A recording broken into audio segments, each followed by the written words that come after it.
One of the things that I want to be sure that all of you understand in this whole process of trying to build great marriages is that just about everything you do will affect each other. And that's probably one of the most important principles to understand in life in general, is that we are not islands. We're not isolated from the world at large. We affect other people, and we especially affect our spouse. There is something within us that keeps track of how we affect our spouse. I call it the love bank.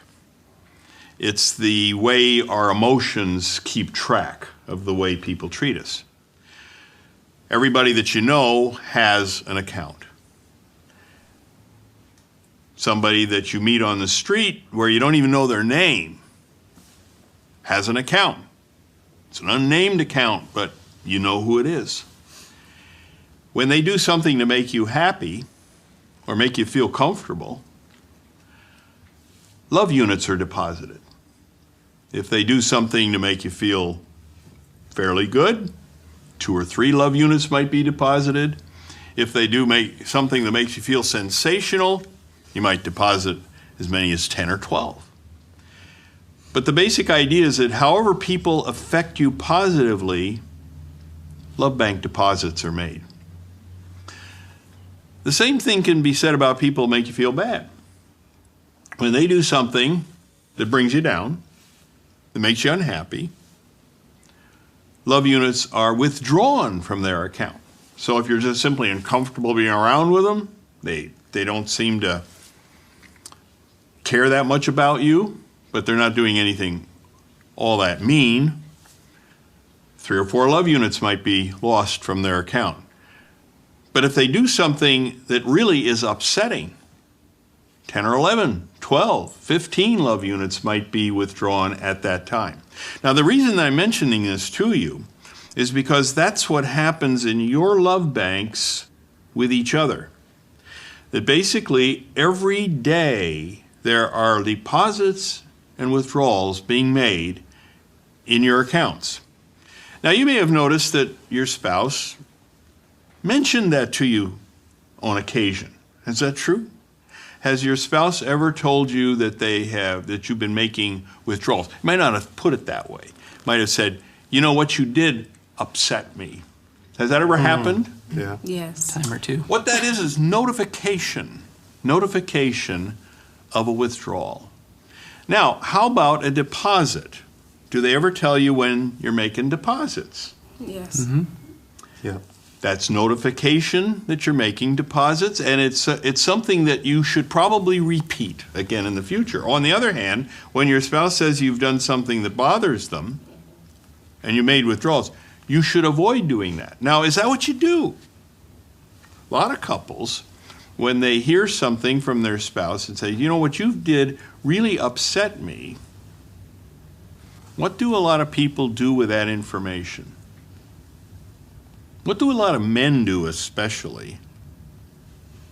Any ideas? Tuck it away. Bring it up later. Forget about it. Nah. Yeah. They might say something like, you shouldn't be upset You're being by too something emotional. like that. Yeah. You're too emotional. Yeah. Right. You are being silly. The problem, of course, is that it's like a banker saying to you, do you want me to tell you about withdrawals you're making when your account becomes overdrawn? Or would you like me to just leave you ignorant of that and keep taking out amounts from your account for the penalty for overdrafts? Now, if you were to say, well, you know, I don't want to know about checks that are overdrawn. I don't want to know about it. Would that be a good idea? What would happen eventually? You would find yourself eventually very overdrawn because you wouldn't be knowing about all of these overdraft charges that you're incurring. So when your spouse says to you, you know, you're doing something that bothers me, it should alert you. Oh, I should stop doing that right away because I don't want to make any more withdrawals. We're not going to be talking so much about withdrawals in this course. I have another book that talks about withdrawals. It's called Love Busters. In this course, in these 6 sessions, we're going to be talking about deposits. How can you make the most love bank deposits possible? And in this series, I'm not only going to be teaching you how to do that, but I'm going to be making sure that you understand each other's ways of making the most deposits. When I first started marriage counseling, I was only 19. A friend of mine from school had just gotten married, and he was already having problems. And so he came to me for some advice because my dad was a marriage counselor. So he figured I ought to know something about marriage. So I gave him some advice. I gave him advice that he should be more committed. He should communicate better. He should try to be a better husband. And he got divorced. I figured that I wasn't very good at what I did. But when I became a psychologist, people came to me in droves asking the same question. So I had my PhD, I was a clinical psychologist, I was supposed to know all of this stuff, so I gave advice to people, and what do you think? They got divorced. And I felt I just wasn't cut out for this sort of thing. I mean, there must be good people out there that really know what they're doing, but I'm not one of them. I took a course, I did an internship, 2-year internship, worked in a clinic that claimed to have 90% success rate in saving marriages. Claimed to be one of the best clinics in the United States. And what I discovered in this training was that the counselors there that were claiming to be so good didn't really do any follow-up. They didn't check to see how their couples were doing after they said goodbye. But I did. I checked up on a lot of these people just to see how they were doing. And most of them were divorced. And so I went to work trying to figure out what it is that makes for a good marriage. I knew that I didn't have the answer. And in my counseling, I started out by telling people, I'm not going to charge you. You can come to me free because I don't know what I'm doing. So I'm one of these counselors that wants to learn from your experience. And I'm going to ask you a very important question. And these people were coming to me because they were wanting to get divorced. And they would come to me as a person who could perhaps help them through the divorce process. One spouse in particular was positive that the marriage wasn't going to work, and they just wanted counseling to kind of ease the burden on the other person that didn't want it to work. So they would come in and I would say, okay, tell me something. Why are you getting divorced? Why are you getting divorced? And they kept coming back with an answer that I had never accepted as legitimate. The answer was, I'm no longer in love with my spouse. I'm no longer in love. And I thought to myself, that's no reason to get divorced. You got children. You have God. Many of them were Christians. Some of them were missionaries. Some of them were pastors of churches. Some of them were evangelists. And they were telling me that they wanted to get divorced because they were no longer in love. To me, that was unbelievably stupid. Mm-hmm. And I looked at them and I thought, how can you feel that way? How can you be that way? Then I turned a corner. I said, okay, if that's the answer, I'll go with it. I'm a psychologist. I should know how to get people to fall in love. So I went right to work. answering the question, what does it take to create romantic love? And so I started asking couples, just like you, what could your husband do to make you the happiest? Tell me what your answer is. Spend more time with me, talk to me, show me that he cares. Showing that he cares. Doing actions, I guess, just for me. Something that Proving says, to you that he really cares about you. yes, definitely. What's really interesting is that I talked to hundreds of spouses, men and women, and asked them that very question. I got a lot of answers like yours. I want to feel like my husband cares about me. A lot of women gave me that answer. What I did was I took all of the answers that I got, and I found that they went into 10 very neat categories. But these categories are affection, what you just mentioned, sexual fulfillment, which you Did not probably mention. didn't want to mention, conversation, recreational companionship, honesty and openness, physical attractiveness, family commitment, domestic support, financial support, and admiration. 10 categories. And people all said that these 10 things were important to them. But when I asked a man to prioritize them for me, and I asked a woman to prioritize for me, the priorities were opposite. In other words, the things that the man wanted most from his wife was something that his wife wanted least from him. And the things that he wanted least, she wanted most. And we knew it was different. I mean, I knew Joyce wasn't at all like me. The things that she likes to do, you know what she likes to do? Shop. Shop. And why not? I hate shopping. See, and the things that I like to do would be hunting and fishing. And I hate hunting and fishing. Joyce doesn't like hunting and fishing. We are totally incompatible, right? Totally incompatible.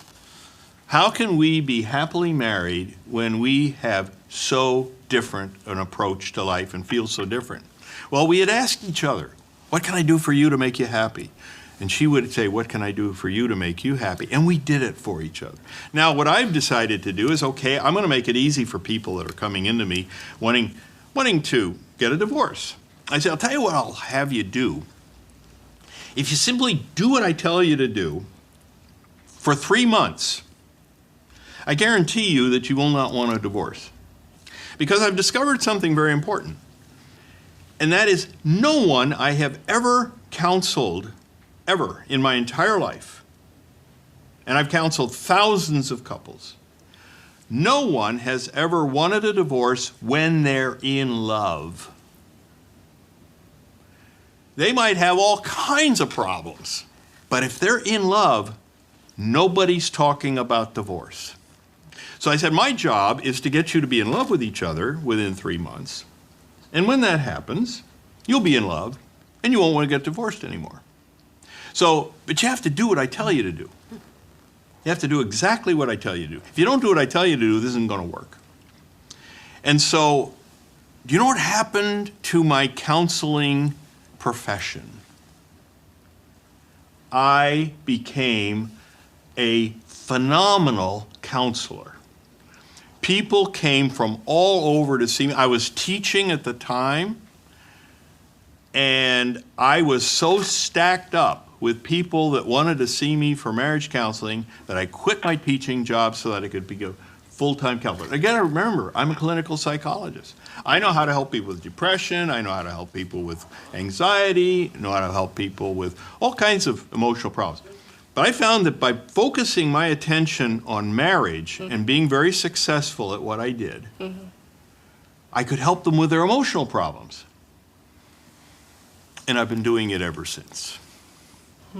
I've been helping people save their marriages by teaching them how to make massive love bank deposits into both of their love banks.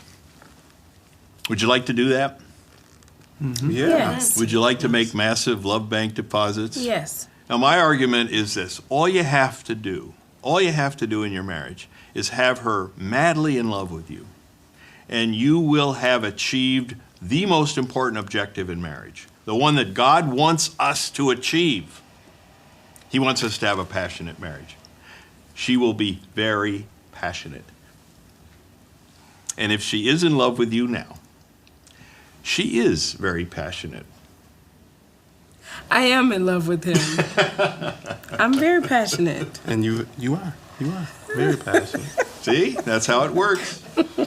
Well, and this is such an important part of the whole concept of marriage is your purpose is to please each other. Your purpose, God's purpose in your life is to make your spouse happy. Now, my argument has always been God's mission for me in life is to reach other people for him and to care for them. Jesus puts so much emphasis on the importance of us caring for others. It is a huge part of Christianity. Yes, it is. There is one person that God wants me to care for more than anyone else in the whole world.